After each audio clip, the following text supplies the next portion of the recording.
Hello friends. So in the first section of the module on suicide risk assessment, we looked at some of the reasons as to why counselors can be reluctant to carry out suicide risk assessment. And we also started considering some of the risk factors in suicide. The first factor that we considered was psychiatric conditions, and we examined some of these conditions in detail. Now we are going to examine some more risk and protective factors. Now the second factor that we will consider is age. As we have seen previously, the rate of suicide is high among the elderly and also in the age group of 18 to 25 years. Suicides are also more likely in the age group of 25 to 44 years. Hence, while taking a client's case history, the counselor needs to pay attention to the client's age. The third risk factor in suicide is living alone. One of the most important risk factors in suicide is living alone. People who are not in contact with their family, are widowed or divorced or separated, or who do not have children are more prone to consider ending their life. The pain of isolation can get unbearable, and so if a client lives alone and has suicidal ideation, the counselor needs to be doubly alert. The next factor that we are going to consider is history. Now, if the client has had a history of past suicide attempts or any other form of self-injurious behavior, this also can be a very important risk factor to be considered. It is yet another myth that a person who has attempted suicide once is less likely in the future to attempt again. The truth is that someone with a history of an attempt is much more likely to attempt suicide again, and this time probably using more lethal or precise means. Also, if there has been a family history of suicide, that also is a risk factor for a client. Similarly, a person who has been abused as a child is at greater risk of attempting suicide than someone who has not. Also, childhood history of physical or sexual abuse has been considered as a very prominent risk factor in suicide. Now, the next factor that we are going to consider is what is the current mental state of the client. We have seen that many clients go through a phase of enormous anxiety, agitation and mental turmoil in the days just preceding their suicide attempt.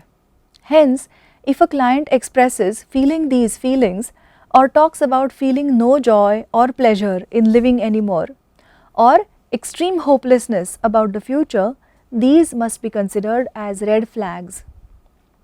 Insomnia, panic attacks, rapidly fluctuating moods and voices telling the person to end their life like hallucinations are indicators that the counselor must be especially attentive to.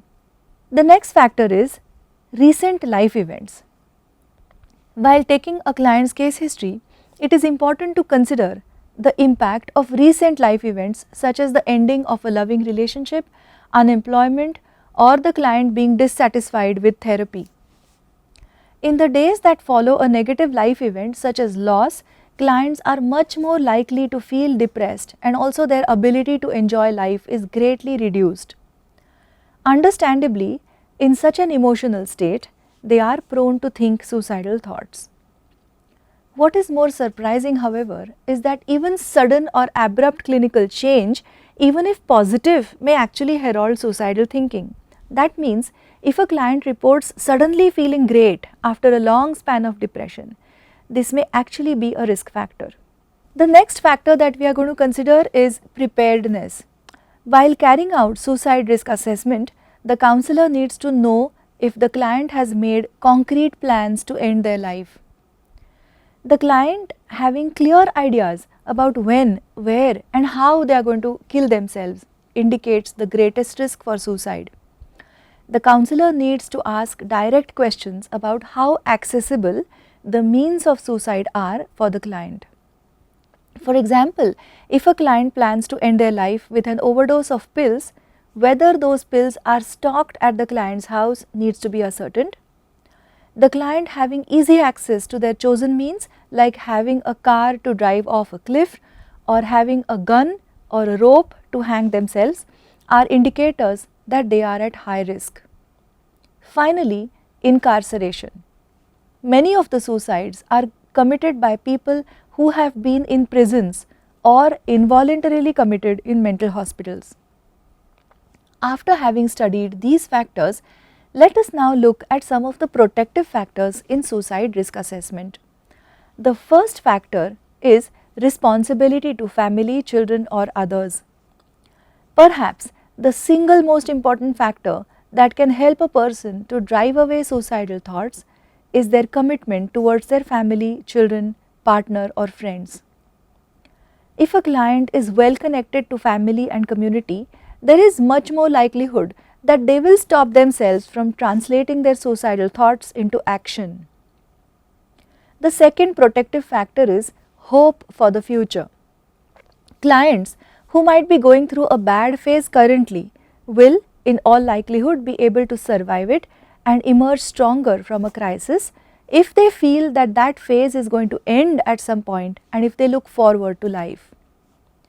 If the client does not explicitly state how they feel about the future, the counselor needs to ask them the pertinent questions to find out if they have hope for a good life. Some interesting questionnaires have been developed to find out just how hopeful clients feel about the future. For example, the Adult Hope Scale and the Silver Lining Questionnaire. Counselors can make use of these scales while interviewing clients to get to know how they feel about their future. Viktor Frankl, the famous existential thinker who proposed logotherapy, was right when he said, "He who has a why to live for can survive almost any how." The third protective factor that we are going to consider is attachment and commitment to therapy. If a client trusts the therapist and believes that therapy will benefit them, they are more likely to endure negative feelings even if they arise and not take the drastic step of ending their life. The client-counselor relationship has to be strong and the client must be convinced that the therapist genuinely cares about them in order to feel the strength to resist suicidal thoughts. Of course, much also depends on how seriously the client takes commitments in general and whether they have a habit of keeping promises. One of the things that suicide prevention counselors often do is to take a promise from the client that they will not attempt any self-injurious behavior in the days that follow, no matter how hard the going gets. Therapists and clients collaboratively work out a crisis plan to be followed just in case they feel suicidal again. If the client is a person who honors promises, they are less likely to commit suicide even if they are in the grip of strong negative feelings. They are more likely to diligently follow the crisis plan the way they have promised their therapist.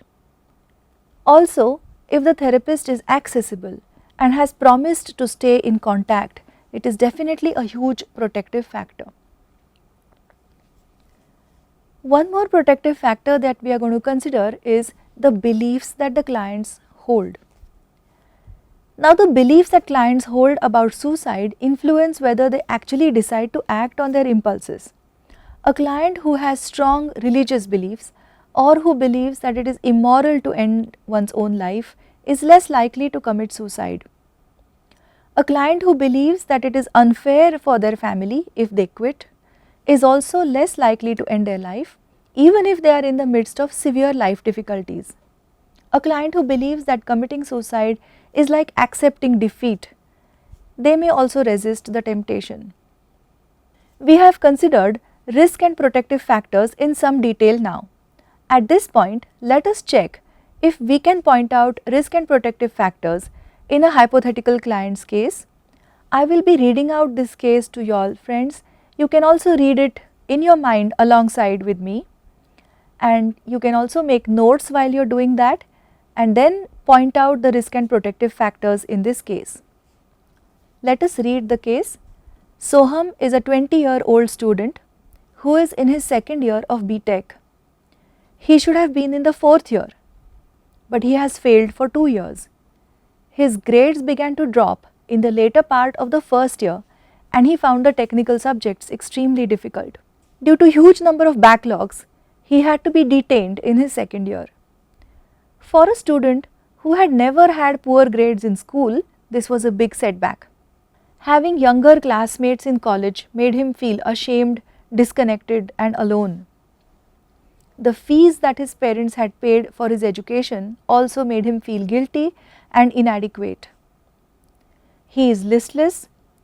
Currently, he has lost interest in tennis, which he greatly enjoyed in school, and he stated that he feels so ashamed of himself and as though he has been a big disappointment to his parents that he has considered ending his life. Upon being asked about his early childhood and family, he said that he is the only son of his parents and their family is close-knit. In school, he was academically bright and his teachers were always proud of his achievements. He was diligent and an all-rounder. He always had a lot of friends, though he has been out of touch with many of them for a few months now.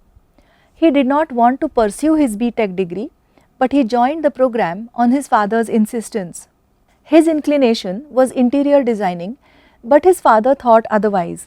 His parents slowly have become aware of his depressed mood and his reluctance to go to college, and they have now taken him to a counselor. Family therapy sessions are now in progress. His parents are reconsidering their decision and they are thinking of shifting him to a graduate program of his choice. We have now looked at Soham's case. Please list down the risk and protective factors which you may find in this client's case.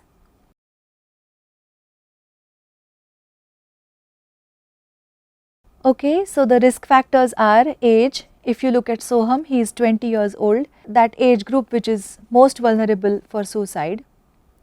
At the same time, there is a protective factor. He belongs to a close-knit family, has been academically strong, and he also has a lot of friends. He also has a history of being diligent and committed. This can be a huge protective factor in his case. One risk factor that is there for Soham is his current mental state. He feels unworthy, ashamed of himself, and he has also lost interest in sports and he is isolated. But a protective factor is that he is currently seeing a therapist, family sessions are in progress, and we can see that he has also got a lot of support from his family as well as from his therapist. Very good, friends. So while conducting a risk assessment interview, the counselor has to be empathic and genuine. The more non-judgmental the stance of the counselor, the easier it is for clients to open up. All the risk and protective factors that we have just studied need to be considered in such an interview. If possible, it is helpful to know about the client's early childhood, family life, salient events in their life, and if there has been a family history of suicide. Of course, during acute crisis, it may not be possible for the counselor to delve deep into childhood memories because the client comes in a very disturbed state of mind. But the main emphasis of the assessment has to be on the current mental state of the client, whether they have already attempted suicide in the past, whether they have made concrete plans to carry out the act, and whether they have easy access to the means that they plan to use. For this, the counselor must be clear and direct, that is unambiguous in the use of the words like death, suicide, cut, burn, etc. Here is a list of questions that are usually asked in a risk assessment interview. Do you ever think of wanting to be dead? One question that is asked to gauge the frequency of ideation is, how often do you think about suicide? What reasons do you have for dying? At the same time, counselors might also want to know, what reasons do you have to continue living? Have you been having thoughts or images of suicide? In order to ascertain the duration, we can ask questions like, when you have these thoughts, how long do they last? When we want to understand about the intensity of suicidal ideas, we can ask them to rate that intensity on a rating scale.